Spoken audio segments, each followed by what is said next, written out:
దేవునిలో ఉన్న 5వ లక్షణం ఆయన జ్ఞానమై ఉన్న దేవుడు. దేవుడు సొలొమోన్ గారి దగ్గరికి వచ్చి నీకేం కావాలి నాయనా అని అడిగినప్పుడు సొలొమోన్ గారు జ్ఞానాన్ని కోరుకున్నారు.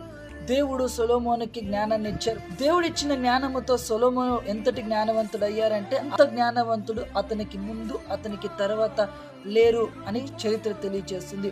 ప్రియులారా, సొలొమోనుకి అంతటి జ్ఞానం ఇచ్చిన దేవుడు ఇంకెంత జ్ఞానవంతుడో మనం గ్రహించాలి. ఆయన జ్ఞానముతో ఆయన సృష్టిని సకల జలచరాలను ఆయన కలుగు చేశారు, మనిషిని ఆయన కలుగు చేశారు.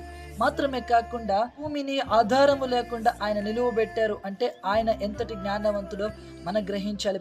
ఆయన జ్ఞానవంతుడు అయి ఉన్నారు. ఆయన ఎలాగైతే జ్ఞానవంతుడు అయి ఉన్నారో ఆయన పిల్లలుగా ఉన్న మనము కూడా జ్ఞానవంతులై ఉండాలని ఆయన కోరుకుంటున్నారు. మనం ఏ జ్ఞానము కలిగి ఉండాలి అని అంటే రెండవ రాకడ జ్ఞానము మనము కలిగి ఉండాలి, వాక్య జ్ఞానము మనము కలిగి ఉండాలి. మాత్రమే కాకుండా ఎలా ప్రార్థన చేయాలి, ఎలా రాకడ కొరకు సిద్ధపడాలి